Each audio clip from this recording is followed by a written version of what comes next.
ಕರ್ತನ ಅತಿ ಪರಿಶುದ್ಧ ನಾಮಕ್ಕೆ ಸ್ತೋತ್ರವಾಗಲಿ. ವೀಕ್ಷಿಸುತ್ತಿರುವ ಸಹೋದರ ಸಹೋದರಿಗೂ ನನ್ನ ಪ್ರೀತಿಯ ವಂದನೆಗಳನ್ನು ಅರ್ಪಿಸುತ್ತಾ, ಕರ್ತನ ಅತಿ ಪರಿಶುದ್ಧ ನಾಮದಲ್ಲಿ ಎಲ್ಲರೂ ಸಂತೋಷವಾಗಿ ಆನಂದವಾಗಿದ್ದೀರಿ ಅಂತ ನಾನು ಭಾವಿಸುತ್ತಾ, ವಿಡಿಯೋದ ಮುಂದಿನ ಭಾಗವನ್ನು ನಾವು ವೀಕ್ಷಣೆ ಮಾಡೋಣ. ಇವತ್ತಿನ ಚಿಂತೆಗಾಗಿ ನಾವು ಯೋಹಾನ ಬರೆದ ಸುವಾರ್ತೆ 11ನೇ ಅಧ್ಯಾಯದಿಂದ ನಾವೊಂದು 44 ವಚನ ತನಕ ವೀಕ್ಷಣೆ ಮಾಡೋಣ. ಇದರಲ್ಲಿ ನಾವು ನೋಡುವುದಾದರೆ, ತಲೆಯ ಭಾಗದಲ್ಲಿ ಯೇಸು ಸತ್ತು ಹೋಗಿದ್ದ ಲಾಜರ್ನೆಂಬುವನನ್ನು ಬದುಕಿಸುವುದರ ಬಗ್ಗೆ ನಾವು ವೀಕ್ಷಣೆ ಮಾಡೋಣ. ಈ ಲಾಜರ್ ಅಂತ ನೋಡುವುದಾದರೆ, ನಾವು ಹೊಸ ಒಡಂಬಡಿಕೆಯಲ್ಲಿ ಇಬ್ಬರು ಲಾಜರ್ನನ್ನು ನೋಡ್ಬೋದು. ಒಂದು ಯೇಸು ಸ್ವಾಮಿ ರೂಪದಲ್ಲಿ ಹೇಳಿದ ಒಂದು ಲಾಜರ್ ಆಗಿದ್ದಾನೆ, ಮತ್ತು ಯೇಸು ಮಿತ್ರನಾದ ಆಗಿರುವ ಲಾಜರ ಬಗ್ಗೆ ನಾವು ನೋಡೋಣ. ಈ ಲಾಜರ್ ಅನ್ನೋನು ಯಾರು ಮತ್ತು ಅವನ ಊರು ಯಾವುದು ಅಂತ ನೋಡೋದಾದರೆ, ಆತನ ಊರು ಬಂದು ಬೆಥಾನಿ ಎಂಬ ಪಟ್ಟಣವಾಗಿರುತ್ತದೆ. ಅವನಿಗೆ ಇಬ್ಬರು ಅಕ್ಕಂದ್ರು ಇರ್ತಾರೆ. ಆ ಅಕ್ಕಂದ್ರು ಯಾರಂದರೆ ಮಾರ್ತಳು ಮತ್ತು ಮರಿಯಳು. ನಾವು ಈ ಮರಿಯಳನ ಸಂಗತಿ ನೋಡಬೇಕಾದ್ರೆ ಅನೇಕರು ಈ ಹೊಸ ಮಡಿಕೆಯಲ್ಲಿ ಮರಿಯಳು ನಾವು ನೋಡ್ಬೋದಾಗುತ್ತೆ. ಈ ಮರಿಯಳು ಯಾರು ಅಂತ ನೋಡೋದಾದರೆ, ಯೇಸುವಿನ ಪಾದವನ್ನು ಹಿಡಿದ ಒಂದು ವ್ಯಕ್ತಿ ಆಗಿರ್ತಾಳೆ, ಮತ್ತು ಯೇಸುವಿನ ಪಾದವನ್ನು ತೈಲದಿಂದ ಹಚ್ಚಿ ತನ್ನ ಕೂದಲಿನಿಂದ ಒರೆಸುವ ಒಬ್ಬ ಸ್ತ್ರೀ ಆಗಿರ್ತಾಳೆ ಈ ಮರಿಯಳು. ನಾವು ಈ ಯೇಸು ಸ್ವಾಮಿ ಈ ಬೆಥಾನ್ಯ ಪಟ್ಟಣಕ್ಕೆ ಅನೇಕ ಸಾರಿ ಸುವಾರ್ತೆ ಸಾರಲು ಬಂದಿದ್ದಾರೆ. ಮತ್ತು ಈ ಕುಟುಂಬದಲ್ಲಿ ಯೇಸು ಸ್ವಾಮಿ ನಾವು ಮಾರ್ಕನ ಸುವಾರ್ತೆ 10ನೇ ಅಧ್ಯಾಯ 39ನಲ್ಲಿ ನೋಡಬೇಕಾದರೆ, ಈ ಮಾರ್ತಾ ಮತ್ತು ಮರಿಯಳ ಮನೆಯಲ್ಲಿ ಯೇಸು ಸ್ವಾಮಿ ಇಳಿದುಕೊಂಡಿರ್ತಾರೆ. ಸುವಾರ್ತೆ ಮುಖಾಂತರವಾಗಿ ಬಂದಾಗ ಯೇಸು ಸ್ವಾಮಿ ಕೂಡ ಅಲ್ಲಿ ಇಳಿದುಕೊಂಡಿರ್ತಾರೆ. ಯೇಸು ಸ್ವಾಮಿ ಇವ್ರನ್ನ ತುಂಬ ಸುವಾರ್ತೆ ಸಮಯದಲ್ಲಿ ಅನೇಕ ಸಾರಿ ಇವ್ರನ್ನ ಬಲಪಡಿಸಿರ್ತಾರೆ. ಹೀಗೆ ನೋಡುವುದಾದರೆ, ನಾವು ಈ ಅಕ್ಕ ತಂಗಿಯರಿಬ್ಬರಿಗೆ ಈ ಲಾಜರ್ ಎಂಬ ಒಬ್ಬ ತಮ್ಮ ಇರ್ತಾನೆ. ಆ ತಮ್ಮ ಬಂದು ಏನಾಗಿದ್ದಾನೆಂದರೆ ಅಸ್ವಸ್ಥನಾಗಿದ್ದಾನೆ, ರೋಗದಿಂದ ಅಸ್ವಸ್ಥನಾಗಿದ್ದಾನೆ. ಈ ಸಮಾಚಾರವನ್ನು ಯೇಸು ಬಳಿಗೆ ತಿಳಿಸಬೇಕು ಅಂತೇಳಿ ಕಳಿಸಿರ್ತಾರೆ. ಏನು ಅಂತಂದರೆ, ಯೇಸುವೆ, ನಿನ್ನ ಮಿತ್ರನಾದ ಲಾಜರನು ಅಸ್ವಸ್ಥವಾಗಿದ್ದಾನೆ, ನೀನು ಬರಬೇಕು ಅಂತೇಳಿ ಯೇಸು ಸ್ವಾಮಿಗೆ ಒಂದು ಕರವೊಳೆಯನ್ನು ಹೇಳಿರ್ತಾರೆ. ಆಗ ಯೇಸು ಸ್ವಾಮಿ ಇದ್ದ ಸ್ಥಳದಲ್ಲೇ ಏನು ಮಾಡ್ತಾರೆ ಅಂದರೆ, ಒಂದು 2 ದಿನ ಇದ್ದು ಹೋಗ್ತಾರೆ. 2 ದಿನ ಇದ್ದೋದಾಗ ಯೇಸು ಸ್ವಾಮಿ ಒಂದು ವಾಕ್ಯ ಹೇಳ್ತಾರೆ ಅಂದರೆ, ಈ ರೋಗವು ಯೇಸುವಿನನ್ನು ಮಹಿಮೆ ಪಡಿಸೋದಕ್ಕೆ ಬಂದಿದೆ ಅಂತ ಹೇಳ್ತಾರೆ. ಹಾಗೆ 2 ದಿನ ಕಳೆದು ಹೋಗ್ತೈತೆ. ಹಾಗೆ ಯೇಸು ಸ್ವಾಮಿ ಆ ಊರಿಗೆ ಬರಬೇಕಾದ್ರೆ 4 ದಿನ ಆಗೋಗಿರುತ್ತೆ. ಈ 4 ದಿನ ಮಧ್ಯದಲ್ಲಿ ಏನಾಗಿದೆ ಅಂದರೆ, ಈ ಲಾಜರ್ ಅನ್ನೋವನು ಅಸ್ವಸ್ಥತೆಯಿಂದ ರೋಗ ಬಂದಿರುತ್ತಲ್ಲ, ಅವನೇನಾಗ್ತಾನಂದರೆ ಸತ್ತೋಗಿರ್ತಾನೆ. ಯೇಸು ಸ್ವಾಮಿ 4 ದಿನ ಆಗಿರುತ್ತೆ, 4 ದಿನ ಆಗುತ್ತೆ ಇದಕ್ಕೆ ಪಟ್ಟಣಕ್ಕೆ ಬರೋಕ್ಕೆ. ಆಲ್ರೆಡಿ ಯೇಸು ಸ್ವಾಮಿಗೆ ಈ ಯಹೂದರು ಎಲ್ಲ ಏನು ಮಾಡ್ತಾ ಇದ್ದಾರೆ ಅಂದರೆ, ಯೇಸು ಸ್ವಾಮಿಗೆ ಕಲ್ಲು ಹೊಡೆದು ಸಾಯಿಸಬೇಕು ಅಂತೇಳಿ ಅನೇಕ ಜಾಗಗಳಲ್ಲಿ ಯೇಸು ಸ್ವಾಮಿನ ಯೋಚನೆ ಮಾಡ್ತಾ ಇರ್ತಾರೆ. ಆದರೆ ಯೇಸು ಸ್ವಾಮಿ ಈ ಪಟ್ಟಣಕ್ಕೆ ಬರೋಕ್ಕೆ ಒಳಗೆ 4 ದಿನ ಆಗೋಗುತ್ತೆ. ಆದರೆ 4 ದಿನ ಬರೋವಾಗ ಸಂದರ್ಭದಲ್ಲಿ ಆಲ್ರೆಡಿ ಈ ಮಾರ್ತಾ ಮರಿಯಳಾದ ತಮ್ಮನಾದ ಈ ಲಾಜರ್ ಏನಾಗಿದ್ದಾನೆ, ಸುತ್ತೋಗಿದ್ದಾನೆ. ಯೇಸು ಸ್ವಾಮಿ ಬರ್ತಾ ಇದ್ದಾರೆ ಅಂತ ತಿಳಿದಾಗ ಇವ್ರ ಮೊದಲನೇ ಅಕ್ಕ ಆದ ಈ ಮಾರ್ತಳು ಏನು ಮಾಡ್ತಾ ಇದ್ದಾಳೆ, ಯೇಸು ಸ್ವಾಮಿಗೆ ಅಡ್ಡ ಬರ್ತಾ ಇದ್ದಾರೆ. ಸ್ವಾಮಿ, ನೀನು ಮೊದಲೇ ಬಂದಿದ್ರೆ ನನ್ನ ತಮ್ಮ ಈ ರೋಗದಿಂದ ಬಿಡುಗಡೆ ಆಗಿ ನೀನು ಸ್ವಸ್ಥ ಮಾಡ್ತದ್ದೆ ಅಲ್ಲ ಅಂತ ಯೇಸು ಸ್ವಾಮಿನ ಕೇಳಿದಾಗ, ಯೇಸು ಸ್ವಾಮಿ ನಾವು 25ನೇ ವಚನದಲ್ಲಿ ಒಂದು ವಾಕ್ಯ ಇದೆ. ಯಾವ ಥರ ಒಂದು ವಾಕ್ಯ ಹೇಳ್ತಾರೆ ಅಂದರೆ, ಯೇಸು ಸ್ವಾಮಿ, ನಾನೇ ಪುನರುತ್ಥಾನವೂ ಜೀವವೂ ಆಗಿದ್ದೇನೆ, ನನ್ನನ್ನು ನಂಬುವವನು ಸತ್ತರೂ ಬದುಕುತ್ತಾನೆ, ಬದುಕಿದವನು ನನ್ನನ್ನು ನಂಬಿದರೆ ಮತ್ತೆ ಅವನು ಸಾಯುವುದೇ ಇಲ್ಲ ಅಂತ ಯೇಸು ಸ್ವಾಮಿ ಹೇಳ್ತಾ ಇದ್ದಾರೆ. ದೇವ ಮಕ್ಕಳೇ, ಈ ವಾಕ್ಯ ಹೇಳಿ ಯೇಸು ಸ್ವಾಮಿಗೆ ಹೇಳಿದಾಗ ಮಾರ್ತಳು ಏನು ಹೇಳ್ತಾಯಿದ್ದಾರೆ, ಹೌದು ಸ್ವಾಮಿ, ನೀನು ಬರಬೇಕಾದ ದೇವಕುಮಾರನು ಕ್ರಿಸ್ತನು ನಿನ್ನಾಗಿದೆಯಾ, ನಿನ್ನನ್ನು ನಾನು ನಂಬುತ್ತಾ ಇದ್ದೇನೆ ಅಂತ ಹೇಳ್ತಾಳೆ. ಹಾಗೆ ಈ ವಿಚಾರ ತಿಳಿದಾಗ ಯೇಸು ಸ್ವಾಮಿ ಮಾರ್ತಳಿಗೆ ಅಡ್ಡ ಸಿಕ್ಕಿ ಮಾತಾಡಿ ದೇವರು ಅವಳಿಗೆ ನಂಬಿಕೆಯಲ್ಲಿ ಹೇಳಿದಾಗ ಅವಳು ನಂಬ್ತಾಳೆ, ಯೇಸು ಸ್ವಾಮಿ ಎಲ್ಲವನ್ನು ಮಾಡಲು ಶಕ್ತನಾಗಿದ್ದಾನೆ ಅಂತ. ಈ ವಿಚಾರ ಹೋಗಿ ಮತ್ತೆ ಅವಳ ಚಿಕ್ಕ ತಂಗಿಯಾದ ಮರಿಯಳಿಗೆ ಹೇಳ್ತಾರೆ. ಮರಿಯಳು ಕೂಡ ಓಡಿ ಬಂದು ಏನು ಮಾಡ್ತಾ ಇದ್ದಾಳೆ, ಯೇಸುವಿನ ಪಾದವನ್ನು ಹಿಡಿತಾ ಇದ್ದಾಳೆ. ನೀವು ನೋಡಬೇಕು, ಮಾರ್ಕನ ಸುವಾರ್ತೆಯಲ್ಲಿ 10ನೇ ಅಧ್ಯಾಯ 39ನೇ ವಚನದಲ್ಲಿ ಆಕೆ ಮರಿಯಳು ಯಾವಾಗನ ಬರಲಿ ಯೇಸು ಸ್ವಾಮಿ ಪಾದವನ್ನು ಹಿಡಿತಾ ಇದ್ದಾಳೆ. ದೇವರ ಮಕ್ಕಳೇ, ಇದು ಒಂದು ಮೈನ್ ಇಂಪಾರ್ಟೆಂಟ್ ಆಗಿರುತ್ತೆ. ಆತನು ಮರಿಯಳು ಬಂದು ಯೇಸುವಿನ ಪಾದವನ್ನು ಹಿಡಿದು, ಯೇಸುವೆ, ನೀನು ಹೇಗೆ ಮಾರ್ತಳು ಹೇಳ್ತಾಳೆ, ಸ್ವಾಮಿ, ನೀನು ಮೊದಲೇ ಬಂದಿದ್ರೆ ನನ್ನ ತಮ್ಮನ ಬದುಕಿಸ್ಬೇಕಾಗಿತ್ತಲ್ಲ, ನೀನು ಹಾಗೆ ತಡವಾಗಿ ಬಂದಿದೆಯಾ ಅಂತ ಹೇಳ್ತಾರೆ. ಆದರೆ ಯೇಸು ಸ್ವಾಮಿ ಈ ಮರಣವನ್ನು ಮಹಿಮೆ ಪಡಿಸೋದಕ್ಕೋಸ್ಕರನೇ ಅರ್ಧ ನಿಧಾನವಾಗಿ ಬಂದಿರ್ತಾರೆ ಯೇಸು ಸ್ವಾಮಿ. ಯಾಕಂದರೆ ಆಗಿನ ಯಹೂದ್ಯರ ಪದ್ಧತಿಯಲ್ಲಿ ಏನಾಗಿತ್ತಂದರೆ ಒಂದು ಮನುಷ್ಯ ಸತ್ತೋದ್ರೆ ಒಂದು 3 ದಿನ ಆತ್ಮ ಅಲ್ಲೇ ಸಂಚರಿಸ್ತಾ ಇರುತ್ತೆ. ಯಾವಾಗಾದರೂ ಆ ಆತ್ಮ ಮತ್ತೆ ಆ ಮನುಷ್ಯನೊಳಗೆ ಬಂದು ಮತ್ತೆ ಎದ್ದೇಳ್ಬೋದು ಅಂತ ಅವರ ಒಂದು ನಂಬಿಕೆ ಆಗಿರುತ್ತೆ.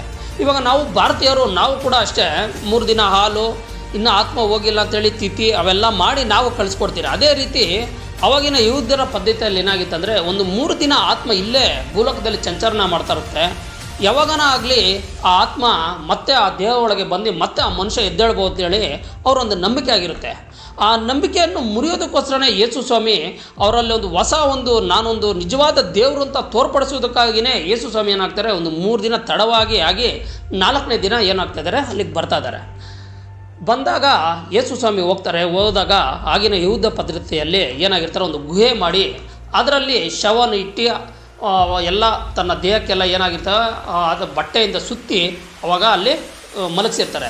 ಇವಾಗ ನಾವು ಇಂಡಿಯನ್ಸು, ನಾವು ಭಾರತೀಯರು, ನಾವು ಏನು ಮಾಡ್ಬೋದು, ಭೂಮಿಯಲ್ಲಿ ಇಡ್ಬೋದು, ಆದರೆ ನಾವು ಸುಟ್ಟಾಕ್ಬೋದು. ಆಗಿನ ಪದ್ಧತಿಯಲ್ಲಿ ಗುಹೆ ಥರ ಮಾಡಿ ಅದರಲ್ಲಿ ಬಟ್ಟೆಯನ್ನು ಸುತ್ತಿ ಅದರಲ್ಲಿ ಮನುಷ್ಯನ ದೇಹವನ್ನು ಇಟ್ಟು ಏನು ಮಾಡ್ತಾರೆ, ಒಂದು ಕಲ್ಲನ್ನು ಜರುಗಿಸಿರ್ತಾರೆ, ಒಂದು ಕಲ್ಲನ್ನು ಮುಚ್ಚಿರ್ತಾರೆ. ಅದೇ ರೀತಿ ಯೇಸು ಸ್ವಾಮಿ ಆ ಗುಹೆ ಹತ್ರ ಹೋಗಿ ಇದತ್ರ ಸಮಾಧಿ ಹತ್ರ ಹೋಗಿ ಏನು ಹೇಳ್ತಿದ್ದಾರೆ, ಆ ಕಲ್ಲನ್ನು ತೆರೀರಿ ಅಂತ ಹೇಳ್ತಿದ್ದಾರೆ.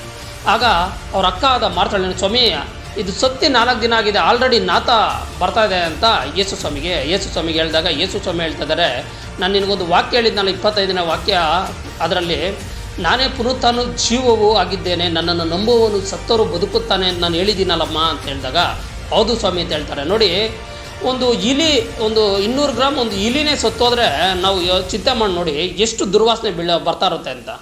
ಒಂದು 10-15 kg ಒಂದು ನಾಯಿನೇ ಸತ್ತೋದ್ರೆ ಎಷ್ಟೋ ವಾಸನೆ ಬರ್ತದೆ. 4 ದಿನಕ್ಕೆ ಅದರ ಸ್ಮೆಲ್ಲು ಗಾಳಿ ಬೀಸೋ ಥರ ಬಂದಾಗ ಅದರ ಸ್ಮೆಲ್ಲು ನಾವು ತಡೆಯೋಕ್ಕಾಗದಿರೋಂಥ ವಾಸನೆ ಅದೇ ಮನುಷ್ಯ 50, 60, 70 kg ಒಂದು ಮನುಷ್ಯ ಸತ್ತೋಗಿದ್ದಾನೆ, ಸತ್ತಿ 4 ದಿನ ಆಗಿದೆ, ಆ ಗುಹೆದಲ್ಲಿ ಇಟ್ಟಿದ್ದಾರೆ. ಅದು ತೆಗೆದಾಗ ಎಂಥ ದುರ್ವಾಸನೆ ಬರ್ಬೋದು ನೀವು ಯೋಚನೆ ಮಾಡಿ.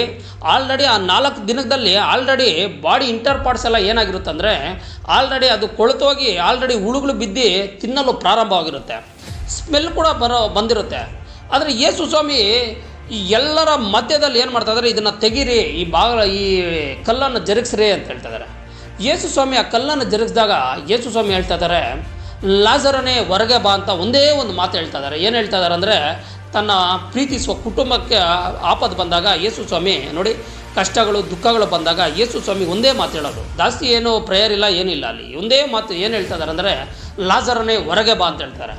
ಆ ಒಂದೇ ಒಂದು ಶಬ್ದದಿಂದ ಏನು ಮಾಡ್ತಾ ಇದ್ದಾನೆ, ಈ ಸತ್ತು ಹೋದ ಲಾಜರು ಎಷ್ಟು ದಿನ ಆಗಿದೆ, 4 ದಿನ ಆಗಿದೆ. ಅವರ ನಂಬಿಕೆ ಏನಾಗಿತ್ತು, 3 ದಿನದಲ್ಲಿ ಆತ್ಮ ಇಲ್ಲೇ ಓಡಾಡ್ತಾ ಇರುತ್ತೆ, ಯಾವಾಗ ಬಂದು ಸೇರ್ಬೋದು ಅಂತ. ಆದರೆ 3ನೇ ದಿನ ಆಗೋಗಿದೆ, ಇದು 4ನೇ ದಿನ ಆತ್ಮ ಇಲ್ಲ. ಆದ್ರೂ ಯೇಸು ಸ್ವಾಮಿ ಅವ್ರನ್ನ ಕರೆದು ಲಾಜರ್ನೇ ಹೊರಗೆ ಬಾ ಅಂದಾಗ ಏನು ಮಾಡ್ತಾ ಇದ್ದಾನೆ, ಈ ಲಾಜರು ಹೊರಗೆ ಬರ್ತಾ ಇದ್ದಾನೆ. ಲಾಜರ್ ಹೊರಗೆ ಬಂದಾಗ ಜನರೆಲ್ಲ ಆಶ್ಚರ್ಯ ಪಡುವಾಗ ಯೇಸು ಸ್ವಾಮಿ ಹೇಳ್ತಾ ಇದ್ದಾರೆ, ಅವನಿಗೆ ಸುತ್ತಿರೋ ಬಟ್ಟೆಗಳು ಅವೆಲ್ಲ ಕೈಕಾಲಿಗೆ ತೆಗೀರಿ ಅಂತ ಹೇಳ್ತಾ ಇದ್ದಾರೆ. ಅನೇಕರು ಅದನ್ನು ನೋಡಿ ಆಶ್ಚರ್ಯ ಪಡ್ತಾರೆ. ಯೇಸು ಸ್ವಾಮಿನ ಕೊಲ್ಲಲ್ಪಟ್ಟ ಅನೇಕರು ಆ ಪಟ್ಟಣದಲ್ಲಿದ್ದು ಏನು ಮಾಡ್ತಾರೆ, ಅನೇಕರು ಯೇಸು ಸ್ವಾಮಿನ ನಂಬ್ತಾರೆ. ದೇವ ಮಕ್ಕಳೇ, ನಾವು ಈ 5ನೇ ವಚನದಲ್ಲಿ ನೀವು ಒಂದು ಪ್ರಮುಖವಾಗಿ ನೋಡಬೇಕಾದ್ರೆ, ಯೇಸು ಸ್ವಾಮಿ ಮಾರ್ತಾ, ಮರಿಯಳು ಮತ್ತು ಲಾಜರನನ್ನು ಪ್ರೀತಿಸ್ತಾ ಇದ್ರು ಅಂತ ಹೇಳ್ತಾರೆ. ದೇವ ಮಕ್ಕಳೇ, ನಾವು ಅನೇಕ ಸಮಸ್ಯೆಗಳಲ್ಲಿದ್ದೀರಿ, ಅನೇಕ ದುಃಖಗಳಿರ್ಬೋದು.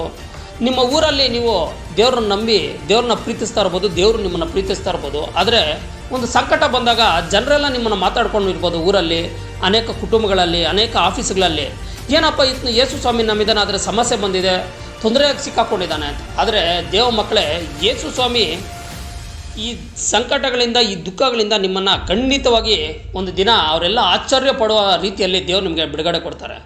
ಜನ ಅಂದ್ಕೊಂಡಿರ್ಬೋದು, ಇವ್ರು ಅಷ್ಟೇ ಬಿಡಪ್ಪ, ಇವ್ರ ಕತೆ ಅಷ್ಟೇ, ಇವ್ರನ್ನ ಕಲ್ಲಾಕಿ ಬಂಡೆ ಹಾಕಿ ಮುಚ್ಚಿಬಿಟ್ಟಿದ್ದೀರಿ ನಾವು, ಇವ್ರ ಸಮಸ್ಯೆ ಇಷ್ಟೇ, ಇನ್ನು ಅವ್ರು ಎದ್ದೇಳಲ್ಲ ಅಂತ.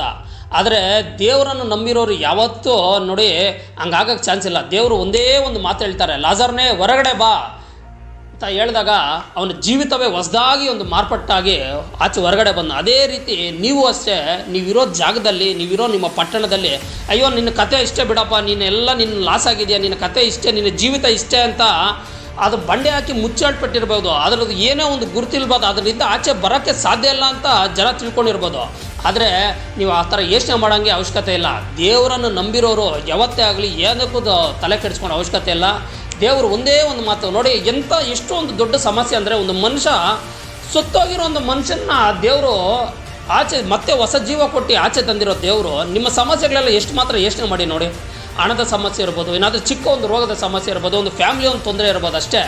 ಆ ಊರಲ್ಲಿ ನೀವಿರೋ ಜಾಗದಲ್ಲಿ ದೇವ್ರನ್ನ ನೀವು ನಂಬೋದಾದರೆ, ದೇವ್ರನ್ನ ನೀವು ಪ್ರೀತಿಸೋದಾದರೆ, ದೇವ್ರ ಮೇಲೆ ನೀವು ನಂಬಿಕೆ ಇಡೋದಾದರೆ, ದೇವರು ಆ ಜಾಗದಲ್ಲಿ ಆ ಜನರ ಮಧ್ಯದಲ್ಲೇ ನಿಮ್ಮನ್ನು ಮೇಲಕ್ಕೆ ತೊಗೊಂಡು ಹೋಗಲು ದೇವರು ಸರ್ವಶಕ್ತನಾಗಿದ್ದಾನೆ. ನೋಡಿ, ಶೂನ್ಯದಿಂದ ದೇವರು ಆಕಾಶವನ್ನು ಭೂಮಿಯನ್ನು ಸೃಷ್ಟಿ ಮಾಡಿದ ದೇವರು. ಈ ನಿಮ್ಮ ಪ್ರಾಬ್ಲಮ್ಸು, ನಿಮ್ಮ ಒಂದು ಸಮಸ್ಯೆಗಳು ದೇವ್ರಿಗೊಂದು ಸಮಸ್ಯೆ ಅಲ್ಲ. ದೇವರು ಅದ್ಭುತ ಕಾರ್ಯಗಳನ್ನು ಮಾಡಿದ್ದಾರೆ.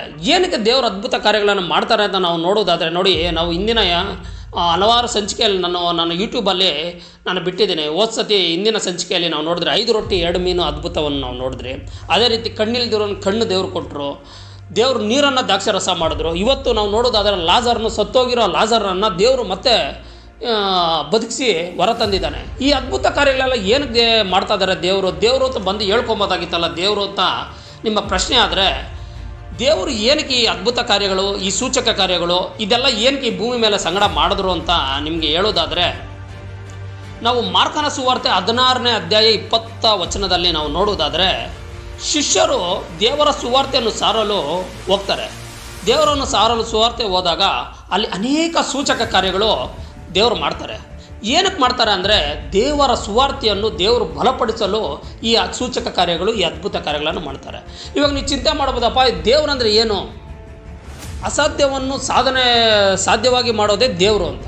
ಅಯ್ಯೋ ದೇವರ, ನಾನು ಇವತ್ತು ಕಷ್ಟದಲ್ಲಿದ್ದೀನಿ, ನನಗೆ ನೀನು ಬಿಡುಗಡೆ ಕೊಟ್ಟಿಲ್ಲ ಅಂತ ನೀವು ಕೇಳ್ಬೋದು. ಅದಕ್ಕೆ ದೇವರು ಅದ್ಭುತ ಕಾರ್ಯಗಳನ್ನು ಮಾಡಿ, ನಾನೇ ನಿಜವಾದ ದೇವರು, ನನ್ನ ಬಿಟ್ಟು ಇನ್ನೊಬ್ಬರು ದೇವರಿಲ್ಲ ಅಂತೇಳಿ ಏನು ಮಾಡ್ತಾ ಇದ್ದಾನೆ ಅಂದರೆ, ದೇವರು ಈ ಸುವಾರ್ತೆಯ ಇದರಲ್ಲಿ ದೇವರು ಅದ್ಭುತಗಳನ್ನು ಮಾಡಿಕೊಂಡು ನಾನು ಇದ್ದೀನಿ ಅಂತೇಳಿ ದೇವರು ಅವ್ರ ಮುಂದೆ ಎಲ್ಲ ತೋರ್ಪಡಿಸಿದ್ರು. ಅದೇ ರೀತಿ ಇವತ್ತು ಕೂಡ ಅಷ್ಟೇ, ದೇವರು ಸತ್ತಿ ಮತ್ತೆ ಪುನರುತ್ಥಾನ ಆಗಿ 7,000 ವರ್ಷ ಆಗಿರ್ಬೋದು, ಆದರೆ ಅದ್ಭುತ ಕಾರ್ಯಗಳು ಇವಾಗೂ ಭೂಮಿ ಮೇಲೆ ನಡೀತಾ ಇದೆ ಯೇಸುವಿನ ನಾಮದಲ್ಲಿ. ಯಾಕಂದರೆ ದೇವರ ಸುವಾರ್ತೆಯನ್ನು ದೇವರು ಬಲಪಡಿಸಲು ಇವತ್ತು ಅದ್ಭುತ ಕಾರ್ಯಗಳನ್ನು ಮಾಡ್ತಾ ಇದ್ದಾರೆ. ಏನಕ್ಕೆ ಮಾಡ್ತಾ ಇದ್ದಾರೆ ಅಂದರೆ, ಯೇಸು ನಾನೇ ಮಾರ್ಗವು ಜೀವವು ರಕ್ಷಕನು, ನಾನು ಬಿಟ್ಟು ಬೇರೆ ದೇವರಿಲ್ಲ, ನಾನೇ ನಿಮಗೆ ಮಾರ್ಗವಾಗಿದ್ದೇನೆ, ಪರಲೋಕಕ್ಕೆ ಕರ್ಕೊಂಡೋಗೋ ದೇವರು ನಾನೇ, ನರಕದಿಂದ ತಪ್ಪಿಸುವ ದೇವರು ನಾನೇ ಅಂತೇಳಿ ದೇವರ ಸುವಾರ್ತೆಯನ್ನು ದೇವರು ಬಲಪಡಿಸಲು ಈ ಅದ್ಭುತ ಕಾರ್ಯಗಳನ್ನು ಮಾಡ್ತಾ ಇದ್ದಾರೆ. ಅದೇ ರೀತಿ ಲಾಜರನ್ನು ದೇವರು ಸತ್ಯ ಬದುಕಿಸಿದ್ದು ಏನಂದರೆ, ಅನೇಕ ಜನರು ಆ ಪಟ್ಟಣದಲ್ಲಿ ಯೇಸುವನ್ನು ಕೊಲ್ಲಲು ಅನೇಕರು ಸಂಶಯದಿಂದ ಇದ್ದರು. ದೇವರು ಅನೇಕ ಬಾರಿ ನನಗನ್ನಿಸ್ದಂಗೆ ಒಂದು 8-9 ಸಾರಿ ಈ ಬೆಥಾನಿಯ ಎಂಬ ಪಟ್ಟಣಕ್ಕೆ ಯೇಸು ಸ್ವಾಮಿ ಹೋಗಿ ಬಂದಿದ್ದಾರೆ. ಅನೇಕ ಸಾರಿ ಸುವಾರ್ತೆಯನ್ನು ಸಾರಿದ್ದಾರೆ. ಆದರೆ ಯೇಸು ಒಂದು ಅದ್ಭುತ ಕಾರ್ಯ ಏನಾಯ್ತು ಅಂದರೆ, ಅನೇಕ ಜನರನ್ನ ನಾವು ಮುಂದಿನ ವಚನಗಳಲ್ಲಿ ನೋಡಬೇಕಾದ್ರೆ ಅನೇಕ ಜನರನ್ನ ಏನು ಮಾಡುತ್ತಂತೆ, ಅದು ರಕ್ಷಣೆ ಮಾರ್ಗಕ್ಕೆ ಯೇಸುವನ್ನು ನಂಬುತ್ತಾರೆ. ಅದೇ ರೀತಿ ದೇವರು ಇವತ್ತು ನಿಮ್ಮ ಜೀವಿತಗಳಲ್ಲಿ ಅದ್ಭುತ ಕಾರ್ಯ ಮಾಡ್ತಾನೆ. ದೇವರು ಇವತ್ತೂ ಇದ್ದಾರೆ. ದೇವರ ಸುವಾರ್ತೆಯನ್ನು ದೇವರು ಬಲಪಡಿಸಲು ಇವತ್ತು ಅದ್ಭುತ ಕಾರ್ಯಗಳನ್ನು ಮಾಡ್ತಾ ಇದ್ದಾರೆ. ಆದರೆ ನೀವು ಯೇಸುವನ್ನು ನಂಬಬೇಕು. ಏನಂತ ನಂಬಬೇಕು? ಜೀವವು ಆತನೇ, ಪುನರುತ್ಥಾನವು ಜೀವವೂ ಆಗಿದ್ದಾನೆ. ಆತನನ್ನು ನಂಬುವವರು ಸತ್ತೋರು ಕೂಡ ಬದುಕ್ತಾರೆ. ಬದುಕಿರೋರು ಅದನ್ನು ನಂಬಿದ್ರೆ ಏನಾಗುತ್ತಂದರೆ, ಅವನು ಸಾಯುವುದೇ ಇಲ್ಲ, ಪ್ರತಿಯೊಬ್ಬನು ಸಾಯುವುದೇ ಇಲ್ಲ ಅಂತ ದೇವರ ವಚನ ಹೇಳ್ತದೆ.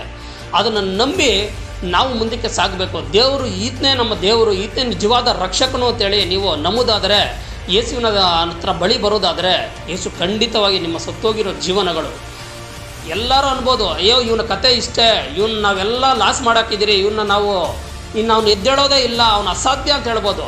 ಆದರೆ ಯೇಸುವನ್ನು ನಂಬಿಬಿಟ್ರೆ ನೀವು, ಅದರಿಂದ ನೀವು ಮೇಲಕ್ಕೆ ಬರಲು ದೇವರು ಸಾಧ್ಯ ಮಾಡ್ತಾರೆ. ಇಲ್ಲಿ ನೋಡಬೇಕಾದ್ರೆ 4 ದಿನ ಅಂದರೆ ಎಲ್ಲ ಕೊಳ್ತೋಗಿರ್ಬೋದು, ಹುಳುಗಳು ಬಿದ್ದು ಆಲ್ರೆಡಿ ಎಲ್ಲ ತಿಂತಾ ಇರ್ಬೋದು. ಆದರೆ ಯೇಸು ಸ್ವಾಮಿ ಒಂದೇ ಒಂದು ಮಾತನ್ನು ನೋಡಿ, ಅದೇ ಯೇಸು ಸ್ವಾಮಿ, ಅದೇ ದೇವರು ಅನ್ನೋದು ಆ ಅದ್ಭುತ ಕಾರ್ಯನ ಮಾಡಿ ಜನರಿಗೆ ಇದು ಮಾಡಿಸಿದ್ರು. ಅಂಥ ಅದ್ಭುತ ಕಾರ್ಯಗಳು ಇವಾಗೂ ನಡೆಯುತ್ತೆ, ಮುಂದೆನೂ ನಡೆಯುತ್ತೆ. ಯೇಸುವಿನ ನಾಮದಲ್ಲಿ ಎಲ್ಲವನ್ನು ಮಾಡಲು ಶಕ್ತನು. ಅಪೊಸ್ತಲನಾದ ಪೌಲನು ಹೇಳ್ತಾನೆ, ಆತನ ಮಾರ್ಗವನ್ನು ಅರ್ಥವರು ಯಾರು, ಆತನ ನೀತಿಯನ್ನು ತಿಳಿದವರು ಯಾರು ಅಂತ. ದೇವರು ಏನು ಬೇಕೋ ಮಾಡಲು ಸರ್ವಶಕ್ತ. ನೋಡಿ, ಈ ಭೂಮಿ ಶೂನ್ಯದಿಂದ ದೇವರು ಸೃಷ್ಟಿ ಮಾಡಿದ ದೇವರು ಕೈಯಲ್ಲಿ ಅಸಾಧ್ಯವಾದದ್ದು ಏನಿಲ್ಲ. ದೇವರಂದರೆ ಆತನ ಚಿಂತೆ ಕೂಡ ನಾವು ಮಾಡೋಕ್ಕಾಗ್ದಿರೋ ಅಂಥ ಅದ್ಭುತ ಕಾರ್ಯಗಳು. ನಾವು ಅನ್ಕೋಬೋದು, ಈ ಅದ್ಭುತ ಕಾರ್ಯ ಆಗುತ್ತಾ? ಸತ್ತೋಗಿರೋ ಮನುಷ್ಯನು ಇವತ್ತು ಬದುಕಿದ್ದಾನೆ ಅಂದರೆ, ನಿಮ್ಮ ಕಷ್ಟಗಳು, ನಿಮ್ಮ ದುಃಖಗಳು, ನಿಮ್ಮ ಸಂಕಟಗಳೆಲ್ಲ ಎಷ್ಟು ಮಾತ್ರ ನೀವೇ ಒಂದು ಕ್ಯಾಲ್ಕುಲೇಷನ್ ಮಾಡಿ ನೋಡಿ. ನಿಮ್ಮ ದುಃಖಗಳು, ನಿಮ್ಮ ಸಂಕಟಗಳೆಲ್ಲ ಯೇಸುವಿನ ಮುಂದೆ ಒಂಥರ ಧೂಳು ಸಮಾನ. ಆದರೆ ಯೇಸುವನ್ನು ನಾವು ನಂಬಬೇಕು, ಯೇಸುವನ್ನು ತಿಳಿದುಕೊಳ್ಬೇಕು. ಆತನೇ ನಮ್ಮ ರಕ್ಷಕನು, ಆತನ ನಮ್ಮ ದೇವರು ಅಂತ ನಾವು ತಿಳಿಯೋದಾದರೆ ದೇವರು ಖಂಡಿತ ನಿಮ್ಮ ಜೀವಿತಗಳಲ್ಲಿ ಅದ್ಭುತ ಮಾಡ್ತಾನೆ. ಇನ್ನು ಮುಂದಿನ ದಿನಗಳಲ್ಲಿ ಒಂದು ಒಳ್ಳೆಯ ವಾಕ್ಯವನ್ನು ನಾವು ನೋಡೋಣ. ದೇವರ ಸುವಾರ್ತೆ ಸಾರುವ ವಿಷಯದಲ್ಲಿ ನಿಮಗೆ ರಕ್ಷಣೆ ಮಾರ್ಗದಲ್ಲಿ ಯಾವ ಥರ ರಕ್ಷಣೆ ಮಾರ್ಗ ಇದೆ ಅಂತ ದೇವರನ್ನು ನಾವು ನೋಡೋಣ. ಈ ಚಿಕ್ಕ ಸಂದೇಶವನ್ನು ಕೊಟ್ಟ ದೇವರ ಕೃಪೆಗಾಗಿ ದೇವರು ನಮಗೆ ಸ್ತೋತ್ರ ಮಾಡ್ತಾ ಇದ್ದೀನಿ. ಇದನ್ನು ಒಂದು ಸತಿ ಅಲ್ಲ 2 ಸತಿ ನೀವು ವೀಕ್ಷಣೆ ಮಾಡಿ ಇದನ್ನು ಕ್ಲೀನಾಗಿ ತಿಳಿದುಕೊಳ್ಳಿ ಅಂತ ನಾನು ನಿಮ್ಮಲ್ಲಿ ಇಚ್ಛೆ ಪಡಿಸ್ತಾ ಇದ್ದೀನಿ. ದೇವರ ನಾಮಕ್ಕೆ ಸ್ತೋತ್ರವಾಗಲಿ. ಪ್ರೈಸ್ ಅಲ್ಲ.